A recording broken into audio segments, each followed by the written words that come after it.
and welcome to Tazori Home. I am back today with TJ McGrath, my friend and also floral designer. You might remember him from our flower arranging video, so make sure to check out that video if you haven't already after this one. But today I told TJ I wanted to create an autumnal garland for a mantle. So here we are. You foraged some things, cut some things from your garden. Yep. Grew some gourds. And I like to give you more than you asked for, you know that. I love that. So I want to give you 2 moments. This is the season for parties, dinner parties, holidays, Thanksgiving, all the things.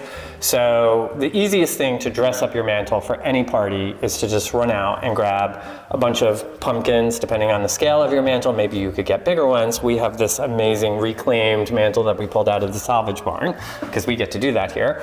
And we are at Jardin de Buis in New Jersey, so the most gorgeous place to film this. Lucky us. Right, so, but like you just sort of style them up. And I think the one key takeaway that I want to point out is like the dinosaur gourd is a little unexpected. You're thinking autumnal, you go to your garden center, mostly you see orange, maybe these creamy white ones.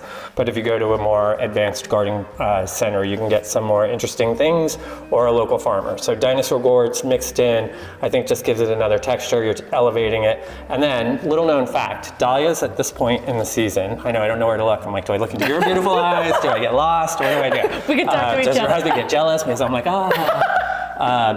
anyway, so dahlias at this point in the season, for a party, if you said to me, TJ, what could I do to my mantle? I'd say, throw some pumpkins on it, go out, cut your last bits of dahlias, and just style them into your mantle, because they will last your entire evening. This one will probably, by the end of the evening, look a little sad and shaggy, because she's a dinner plate dahlia, which is like kind of code for diva. Okay. But these ball varieties tend to have really great staying power, so you can just like style them in.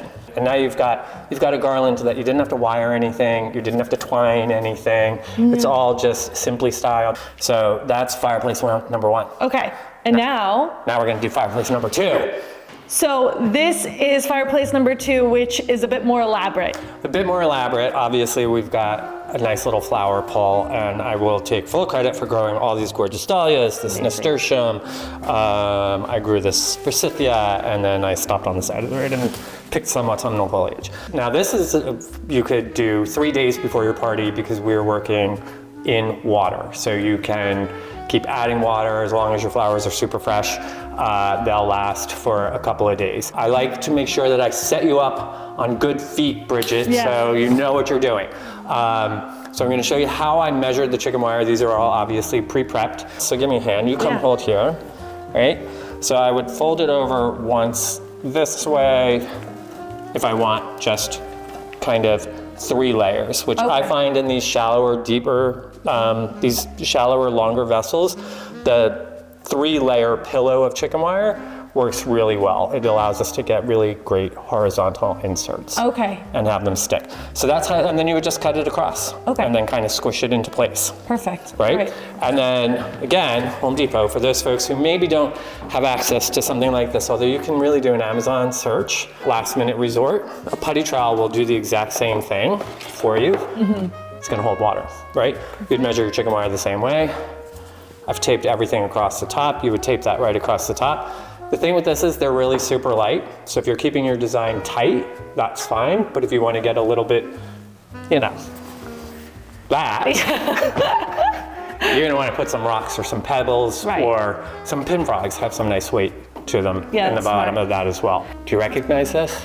Well, you said it was forsythia, but I would have never known it was forsythia, and I love these little berries on them too. Yeah, well, that's a terrible vine that got caught up in it, but yeah, I liked it too. I like it. So for me, the number one thing we want to first do is take a peek at every, you know, we don't have an unlimited amount of foliage, right? So I want to actually kind of study each piece and say to myself, you know, which one's gonna work for what. So this is where we're gonna start collaborating, my friend, right? All right. We've got a couple of pieces that are doing a couple of different things. So my question to you is, do you want the design to sort of fold back in on itself? This is a great teaching moment. Let her go. This is mechanic without my favorite mechanic. This is chicken wire because we don't have any other structure happening in there. Remember in the spring we built a lot of structure? Yeah. This is not going to do what we want it to do. But I have a pin frog in this guy. Okay. And so you could probably, oops, knock you. You can yell at me. There you go. Really gotta. So like having the pin frog to stick that in. Okay. Just enables me to create that curve without it sort of spinning around. So we could flip this now. If you were like, I want to go towards the window with that, so move that one. We can just. Yeah, this side shows the like color more too. Pretty. Cool, right? Yeah. I like that. Maybe she's too big. What do you think? I mean, I feel like I always struggle with making decisions at the very beginning because we haven't like done. I do too, and I often coach my students to not. I often say, you know, listen, Picasso didn't edit one stroke, and this is literally what we have. But I'm trying to think ahead of the design, right? And I'm thinking, yeah, you know, I taught you that having a pin frog will keep that where you want it if you were committed to that. But I think ultimately the beauty of having a fireplace, especially if you have one like this that isn't currently working. Yes. In case you didn't know. In case you didn't know. I mean, adding a little bit of drama, like a swoop off. Right. You know, which is really, honestly, in essence, why I cut the forsythia, because I knew it would give us kind of that swoop. So I think maybe this piece in our pin frog or the piece in your hand. Yeah. Like that. Look at that. Yeah. Right? I love that. This one, when I was looking at it before, there was a certain way I love if we were to have it, I just like how this piece is. Yeah, that's really cool. I love that piece too. And I think maybe we'll hold on to her for a hot sec. Okay. Because she may become that trendy piece of material that just ends up hiding our vase with like. Oh, yeah. Like, look at that. Oh, I love that right there. Right? Too. That's kind of fun, right? Yes. So, well, maybe we should just be married to her now. All right. What do you think? I'm good with marrying. Game? Yeah. I'm game for being married at this moment. Now we've made some decisions early on, which is pretty amazing. Mm-hmm. We are at a crossroads where we could make yet another, and I will help us make it just to sort of play with balance again a little bit. I think we can design something really, really beautiful here that is super floral and fun, but I like a little bit of negative space here as well. So that piece just has me, like your eyes, I'm lost, I'm just in love. Yes, I want to look at it. Yeah, so from that perspective, right?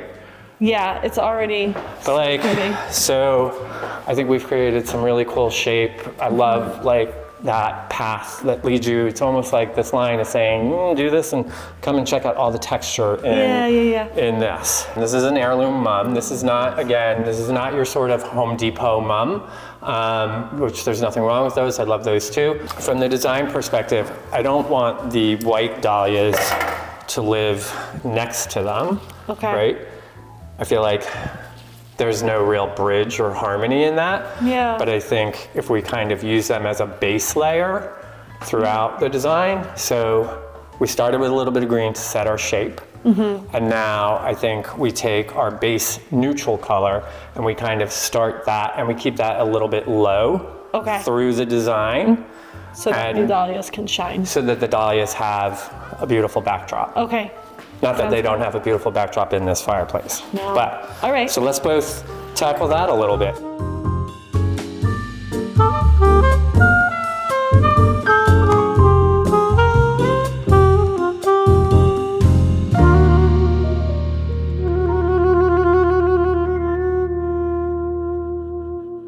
I'm getting better at not feeling so insecure around you. Why would you be insecure around me? Because you're so good. And the last time we were creating a arrangement together, I felt like I was so afraid of like making a wrong move, and now I'm like, whatever, I'll just do whatever. Yeah, you'll fix it for me after the fact. Well, there's that. Listen, when I tell people I will be learning this craft until the day I no longer walk this planet, that is not that's not me making stuff up. That's the truth. Like, that stem of mums will never be the same next year. Like, I'll never have another one. So every single stem we get to play with is a learning opportunity in my mind. So you should never be intimidated by me. Although, you know. I don't blame you.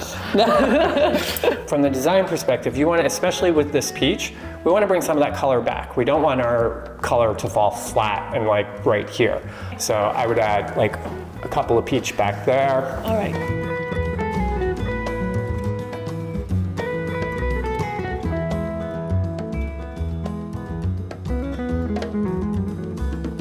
Do you ever wish to come back as something else completely? Sometimes I do. No. No? I want to go to heaven and be with Jesus forever and ever. I don't want to come back as an ant or a bird or I was just thinking I might come back as like a majestic horse. Okay, if that were something I believed in, then a horse would be a good choice. Yes, listen to your instincts. Good, Okay.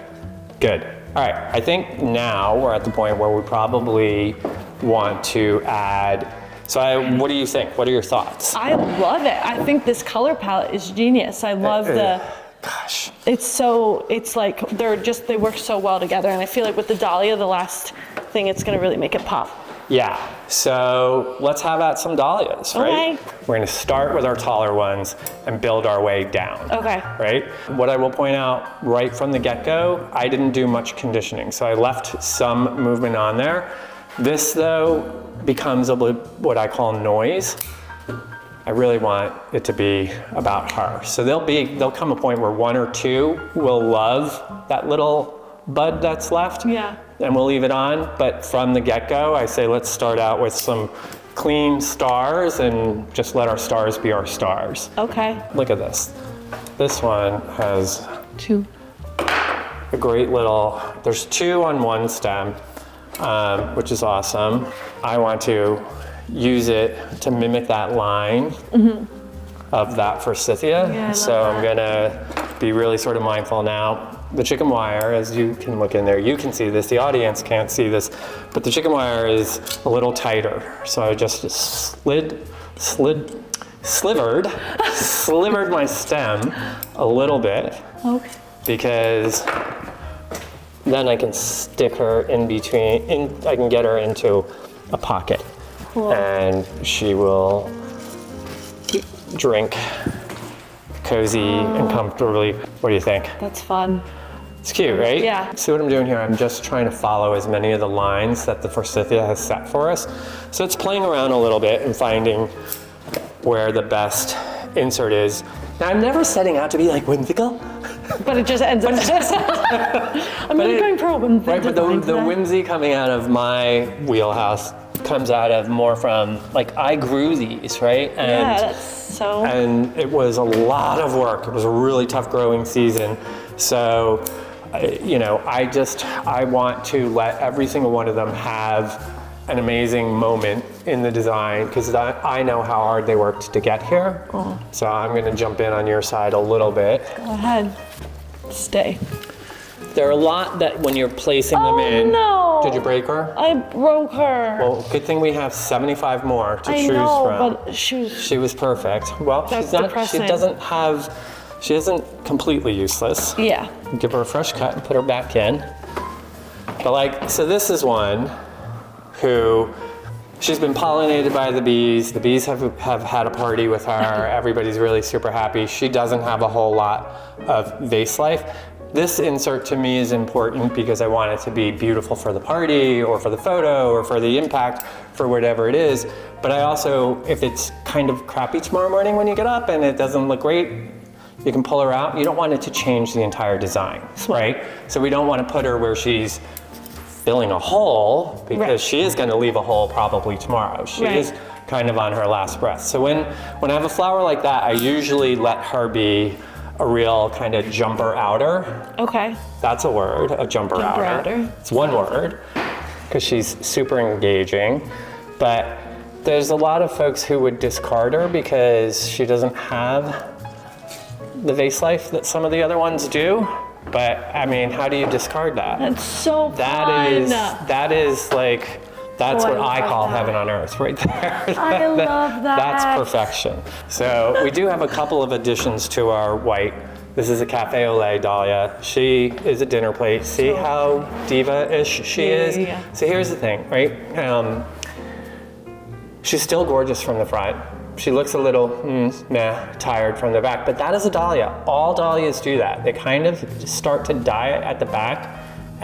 So she still has several days of being beautiful face on. Okay. And because we know that, we're gonna put her right in the design, faced out, so that nobody gets to see her not so pretty side. So pretty. But we get to enjoy all of everything that's happening at the front. Gorgeous. Like, look at that. Oh my gosh. This one becomes a little noisy. Maybe we would just take out one or two. But yeah. Wow. Okay, I'll leave you alone. No. Let me do mine.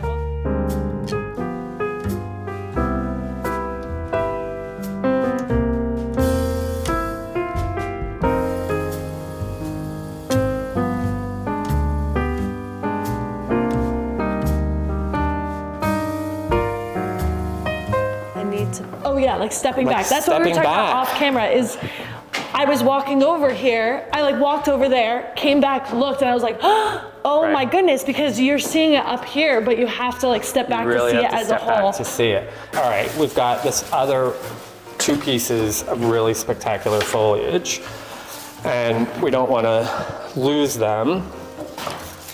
And here's the thing, when we have worked together in the past is I'm looking at it, I'm like, oh my gosh, it's so beautiful already. How could we add something? And then we add something else, so I'm like, oh my gosh, it's totally different and even better. Right. How could it get better? Well, so here's why I want this in there, right? Yeah. Because it's harmonizing that peachy tone. And so the white isn't so stark for me once we add this in. And it's also helping that caramel of the cafe au lait shine a little bit more. Can we get her in there as like a companion? I don't know. Maybe on this side?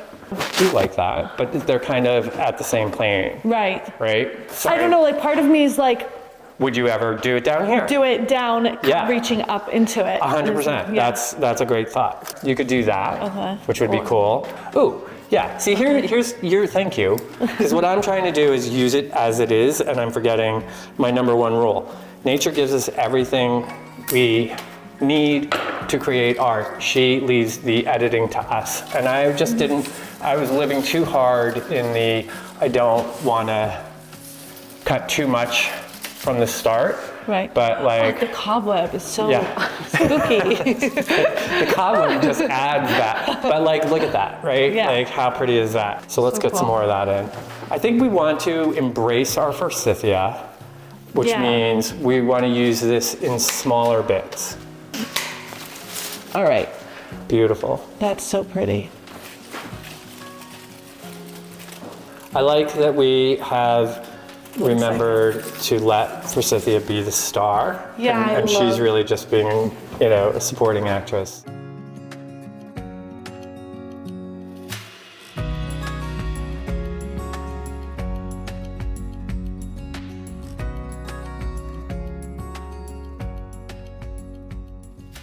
And because we were smart enough to kind of pull back, get a kind of picture of what we want the end product to be.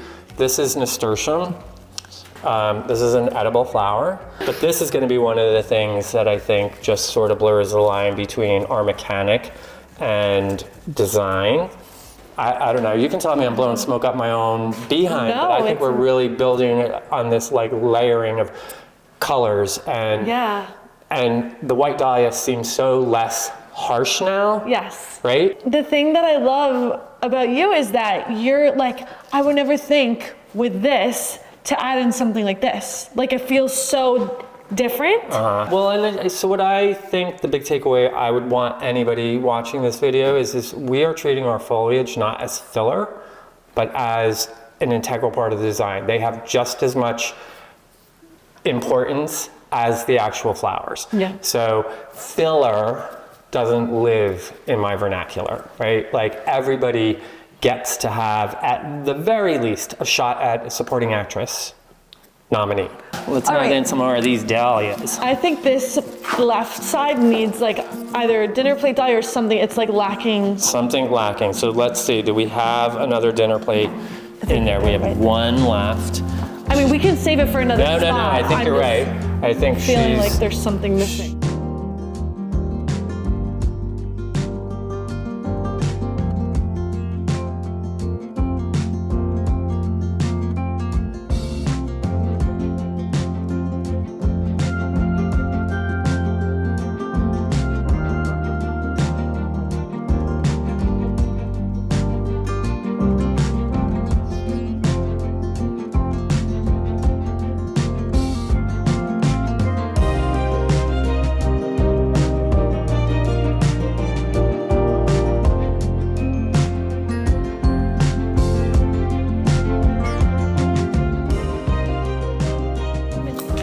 I'm gonna tell you, it's looking a whole lot better than... What you envisioned? Yeah, I thought it was mostly, I was kind of thinking I'm gonna lean into the chocolate and white.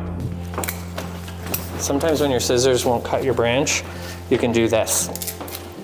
You can use your muscles. Oh yeah, I got lots of those. I don't.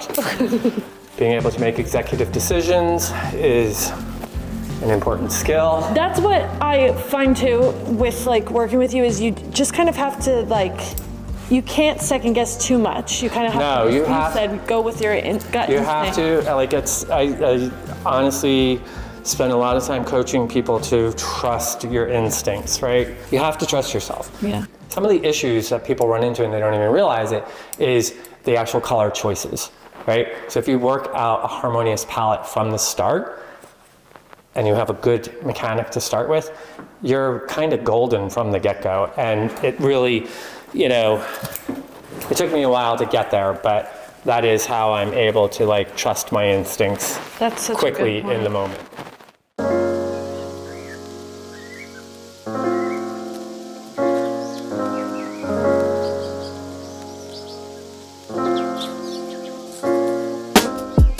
You really added so much here. Yeah. I love it. Remember, I'm really good at... Yeah, you're really good at... I'm really good at... Has somebody told you should get into this? So I feel like...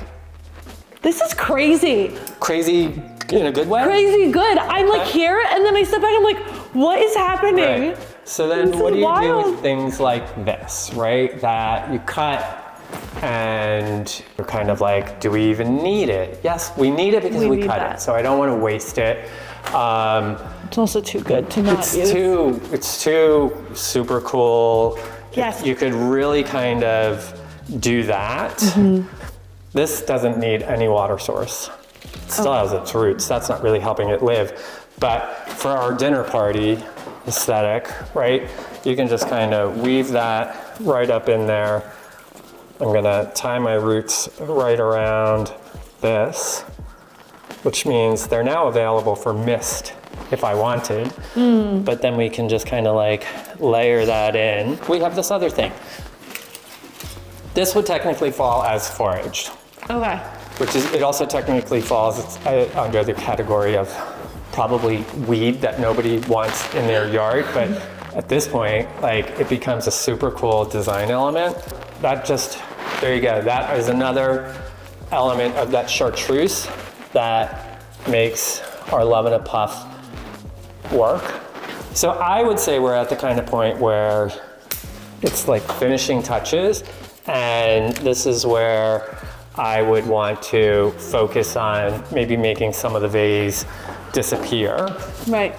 Unless you want to get this Love in a Puff on your side somewhere. Look at how... That is so fun. So fun. This needs to be... Needs to be doing something. I want this like... Yeah. Here, I feel like. Yeah. I like connecting them that way. And again, she's not going to need any water, so you just want to hide her a bit. Right. How's that? I love that. That's kind of cool.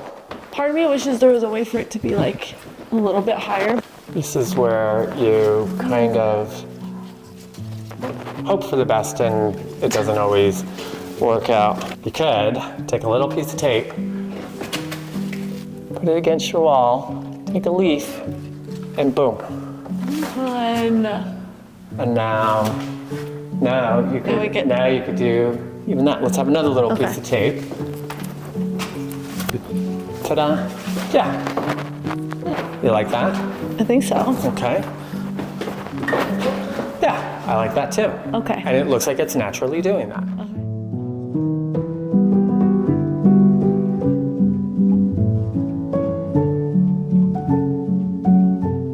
This was not foraged either, this is garden grown. But this is where I think you can hold on to that.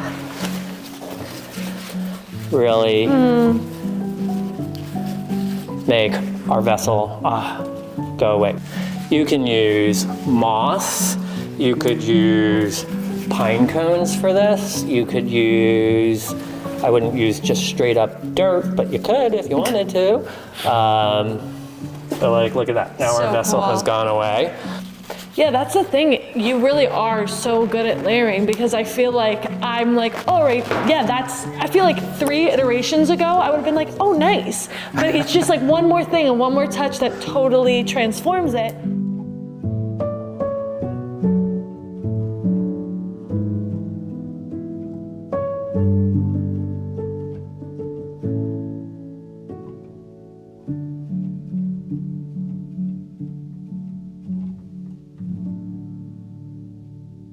So the biggest question I get is, how do you know when it's done? Or one of the most popular questions. And from the business perspective, it's done when the budget runs out or the flowers run out. But when I'm with you, I always bring a little bit extras. And I brought my favorite Dahlia, Polka, who I thought would be fun to add in there. But then I remembered I also brought this one, who I don't know her name.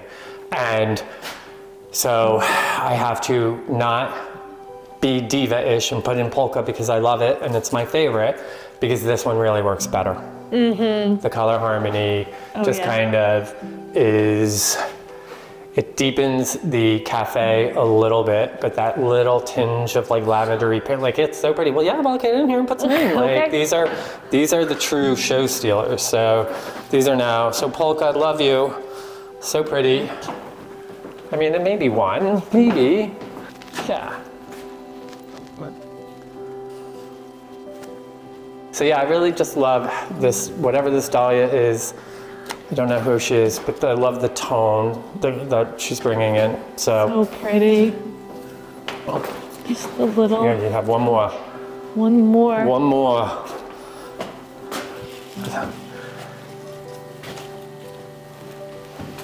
All right, I think now she's done. Yeah.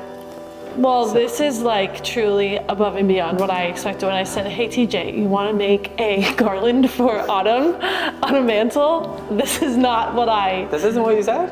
No, this is more than what I can't even fathom. And I don't know how to do a garland.